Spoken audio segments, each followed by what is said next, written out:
भगवान अर्जुन युद्ध करते हैं, परास्त हो जाते हैं। अर्थात भगवान का उद्देश्य है अर्जुन उस समय मैं तुम्हारे साथ था, इसलिए कर्ण विकर्ण दुशासन और पितामह जैसे धुरंधर धूर धूसरित हो गए हैं। अब तुम्हारा काम तपस्या करना है, इसलिए मैं तुम्हारे साथ नहीं हूं। अब युद्ध करना न्यायोचित नहीं है। भगवान की लीला है, गोपियों को रानियों को पुनः वापस बुला लेते हैं और अर्जुन समय को याद करते हुए अपने धाम बद्रीनाथ चले जाते हैं।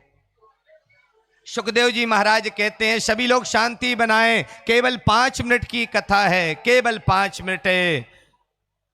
श्री सुखदेव जी महाराज कहते हैं हे कर्मयोगी सम्राट परीक्षित, आज वसुदेव देवकी आ गए और देवकी जी ने कहा प्रभु आपने बड़ी कृपा की, आप हमारे पुत्र बने, पर जो पुत्र का सुख माँ को होना चाहिए वो हमें नहीं मिल पाया, क्योंकि सबसे बड़ा सुख होता है पुत्र माँ को स्तन पान कराए।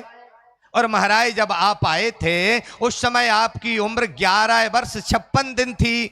हमने आपको स्तनपान नहीं कराया है। प्रभु यदि आप कृपा करना चाहते हो तो हमारे जो 6 पुत्र कंस के द्वारा मारे गए हैं उनको ला करके दे दीजिए। भगवान यमपुरी पहुँचे हैं और वहाँ से देवकी के 6 पुत्र को ला करके दिया है और देवकी ने उन पुत्रों को देखते ही स्तनों में दूध आ गया है, दुग्ध पान किया है और वे पुत्र सुंदर पुरुष रूप धारण करके देवकी से कहा हमारी आयु ही इतनी थी, पुनः भगवत धाम को चले गए। बस देवकी ने कहा प्रभु आपने कृपा की, कोई अपराध हुआ हो तो क्षमा करिए। और वसुदेव देवकी भी बद्रीनाथ चले गए। सारा यदुकुल समाप्त हो गया।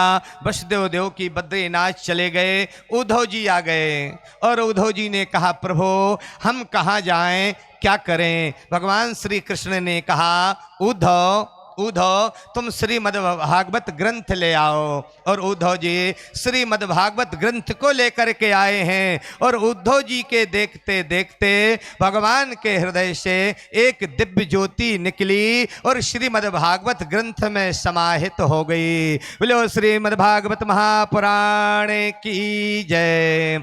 बोले उद्धव ये ग्रंथ तुम ले जाओ और बद्रीनाथ में नित्य हमें इसका पाठ सुनाना। आप लोग भी गए होंगे बद्रीनाथ में देव ऋषि नारद जी और उद्धव जी भगवान का पूजन करते हैं। जब 6 महीने पट बंद रहते हैं और नित्य भागवत जी का पाठ उद्धव जी भगवान बद्री विशाल को सुनाते हैं।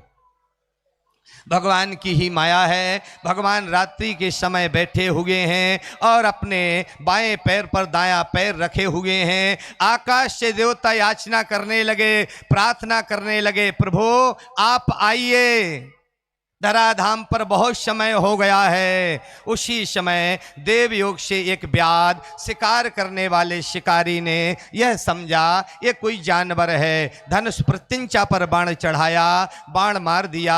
ये भगवान के चरण में लगी हुई मणि चमक रही थी। भगवान का पंच भौतिक शरीर गिरा है, भगवान का विमान आ गया था और भगवान अपने धाम को पधारे हैं। कथा के माध्यम से भले ही भगवान धाम को गए पर वस्तुतः हमारे ठाकुर जी हमारे पास अपने हैं। श्री सुखदेव जी महाराज कहते हैं हे कर्मयोगी सम्राट परीक्षित, बनना और बिगड़ना ये प्रकृति का नियम है, ये प्रकृति का नियम है। हमें सहज होकर के जीवन यापन करना चाहिए। सुखदेव जी